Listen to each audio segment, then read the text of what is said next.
എല്ലാവർക്കും എൻ്റെ പുതിയ വീഡിയോയിലേക്ക് സ്വാഗതം. ഈ വീഡിയോയിൽ ഞാൻ പറയാൻ പോകുന്നത് നിങ്ങൾക്കെല്ലാം സാധാരണയായി പ്രയോജനം ചെയ്യുന്ന ഒരു കാര്യത്തെക്കുറിച്ചാണ്. ഞാനിപ്പോൾ ഇത് പറയാനൊരു കാരണമുണ്ട്.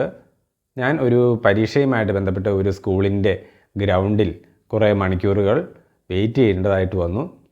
അപ്പോൾ ഞാൻ പൊതുവെ നിരീക്ഷിച്ചപ്പോൾ ഞാൻ കണ്ട ഒരു കാര്യം, നല്ല വില കൂടിയ കാറിൽ വന്നവരുണ്ട്, അതുപോലെ സാധാരണ കാറുകളിൽ വന്നവരുണ്ട്.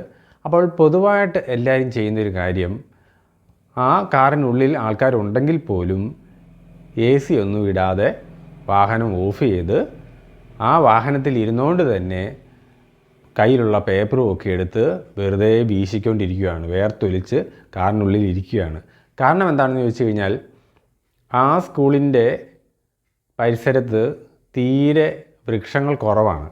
അതായത് ഇൻ്റർലോക്ക് ടൈലൊക്കെ ഇട്ട് മൈതാനം നല്ലപോലെ ആക്കിയിരിക്കുകയാണ്. അപ്പോൾ അതുകൊണ്ട് തന്നെ മൊത്തം പൊതുവേ ചൂടാണ്, അന്തരീക്ഷമാണ് അവിടെ. മരങ്ങൾ തീരെ ചെറിയ ഒരു 4-5 മരങ്ങൾ നിൽപ്പുണ്ട്. അതിന് ചുറ്റിനും ഈ പരീക്ഷ എഴുതാൻ വന്നവരുടെ മാതാപിതാക്കളും അവരുടെ ബന്ധുക്കളെല്ലാം കൂടെ ഇടകലർന്ന് വളരെ തിങ്ങിയിരിക്കുകയാണ്. കാരണം ഒരു തണുപ്പിൻ്റെ ഒരു ആശ്വാസത്തിന് വേണ്ടി.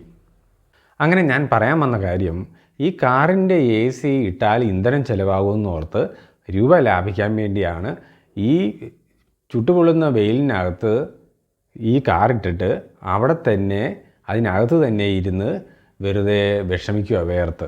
ഇത് വലിയൊരു മണ്ടത്തരമാണെന്നേ ഞാൻ പറയുള്ളൂ. കാരണം വാഹനത്തിൻ്റെ ഇന്ധനം ഒരുപാട് ചിലവാകുമെന്നോർത്താണ് ഇങ്ങനെ ലാഭിക്കാൻ നോക്കുന്നത്. പക്ഷേ ഒരു കാര്യം ഓർക്കണം, വാഹനം ഓടാതെ പാർക്കിംഗ് ഏരിയയിൽ AC മാത്രം ഓൺ ചെയ്തിരിക്കുമ്പോൾ നിങ്ങൾ ഈ ഉദ്ദേശിക്കുന്ന ഇന്ധനമൊന്നും ആകത്തില്ല. അതായത് 1 മണിക്കൂർ നേരത്തേക്ക് ശരാശരി ഒരു മധ്യനിര കാർ അല്ലെങ്കിൽ ശരാശരി ഒരു കാറ് അത് ഏകദേശം 1/2 ലിറ്റർ പെട്രോളേ എടുക്കുന്നുള്ളൂ. അതായത് ഇപ്പോഴത്തെ 2024 മെയ് ആണ് ഈ മാസം. അപ്പോൾ ഇപ്പോഴത്തെ ഒരു വില വെച്ച് നോക്കുവാണെങ്കിൽ ഒരു 1/2 ലിറ്റർ പെട്രോളിന് 55 രൂപ അല്ലെങ്കിൽ 60 രൂപ അത്രയൊക്കെ ആകുന്നുള്ളൂ. അത് 1 മണിക്കൂർ നേരത്തേക്ക് നല്ല സുഖപ്രദമായിട്ടിരിക്കാം. അല്ലാതെ വെറുതെ ചൂട് കാരണം തലവേദന എടുക്കുകയും, ചിലർക്ക് ചൂട് കാരണം മൈഗ്രെയിൻ വരുന്നവരുണ്ട്, സൈനസൈറ്റിസ് വരുന്നവരുണ്ട്, അല്ലാതെ പലതരം പ്രശ്നങ്ങൾ വേറെ വരുന്നതുകൊണ്ട്, പിന്നെ ഡീഹൈഡ്രേഷൻ, അതായത് കണ്ടമാനം വേർത്തൊലിച്ചിട്ടിരിക്കുന്ന ബുദ്ധിമുട്ടുണ്ട്. മാത്രമല്ല വല്ലാതെ ക്ഷീണവും കൂടി വരും. കാരണം അത്യധികമായിട്ടുള്ള ചൂടാണ് ഇപ്പോൾ നമ്മുടെ കേരളത്തിലുള്ളത്. അങ്ങനെ വരുമ്പോൾ ഈ മണ്ടത്തരം കാണിക്കരുത് എന്ന് പറയാൻ വേണ്ടിയാണ് ഞാൻ ഈ വീഡിയോ ചെയ്തത്. അതായത് സാധാരണഗതിയിൽ നാം ചെയ്യേണ്ടത് എന്താണെന്ന് വെച്ച് കഴിഞ്ഞാൽ, കുറച്ചെങ്കിലും തണലുള്ളിടത്ത് ഈ കാറും പാർക്ക് ചെയ്യണം. കാരണം അത് മൊത്തത്തിലുള്ള ടെമ്പറേച്ചർ അവിടെ കുറയ്ക്കും. എന്നിട്ട് AC ഫുൾ റേഞ്ചിൽ AC ഇടാതെ തന്നെ ഒരു 1-2 ബാർ കുറച്ചിട്ടാലും മതി. അപ്പോൾ ACയുടെ ഇന്ധനം ചിലവാക്കുന്നത് കുറച്ചുകൂടി കുറയും. അങ്ങനെ വരുമ്പോൾ നിങ്ങൾക്ക് എന്തായാലും 1 മണിക്കൂർ നേരത്തേക്ക് ഒരു 50 രൂപയിൽ കൂടുതലൊന്നും ആകത്തില്ല. പക്ഷേ നമുക്ക് കിട്ടുന്നതോ അതിനേക്കാളും കൂടുതൽ ബെനിഫിറ്റാണ്. ഇനി രൂപ ഒട്ടും കളയാൻ കഴിയില്ല എന്നുള്ളവർ പ്രത്യേകം ഓർക്കേണ്ട ഒരു കാര്യം, അവർ മറ്റ് പല രീതിയിലും ദുശീലങ്ങൾ വഴിയായിട്ട് ഈ രൂപയൊന്നും അല്ല കളയുന്നത്.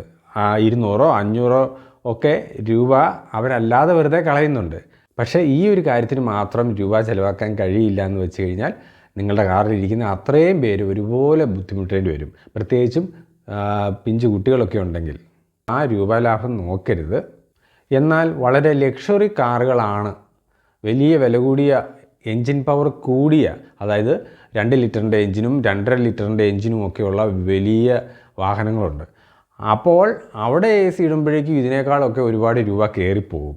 പക്ഷേ അവർക്കതൊരു പ്രശ്നമല്ല. കാരണം 75 ലക്ഷത്തിൻ്റെ 1 കോടിയുടെയും വാഹനത്തിൽ വരുന്നവർക്ക് ഒരു മണിക്കൂർ നേരത്തേക്ക് ഒരു 100 രൂപ ആയി അല്ലെങ്കിൽ 200 രൂപ ആയെന്നൊന്നും പറഞ്ഞാൽ അവർക്ക് അതൊരു പ്രശ്നമേ അല്ല. എങ്കിലും ഞാൻ പറഞ്ഞത് സാധാരണ ഒരു വാഹനത്തിനും അതുപോലെ കുറഞ്ഞ വാഹനത്തിനും ഒക്കെ AC ഇട്ട് നിങ്ങൾക്ക് തീർച്ചയായിട്ടും അത്രയും നേരം ഒരു പരീക്ഷ നടക്കുന്ന സമയത്തൊക്കെ നിങ്ങൾക്ക് വെയിറ്റ് ചെയ്യാവുന്നതേ ഉള്ളൂ. അതൊരു വലിയ ബാധ്യതയായിട്ട് ഓർക്കരുത്. അങ്ങനെ വളരെ സുഖപ്രദമായിട്ട് നിങ്ങൾ ഓരോ യാത്ര ചെയ്യാനും അതുപോലെ പാർക്ക് ചെയ്യുമ്പോഴും ഒക്കെയും വളരെ സുഖമായിട്ട് ഇരിക്കാൻ വേണ്ടി തീർച്ചയായിട്ടും നിങ്ങൾ ജാഗ്രത പുലർത്തണം. ഈ വീഡിയോ ഇഷ്ടമായാൽ ലൈക്ക് ചെയ്യാനും ഷെയർ ചെയ്യാനും ഒന്നും മറക്കരുത്.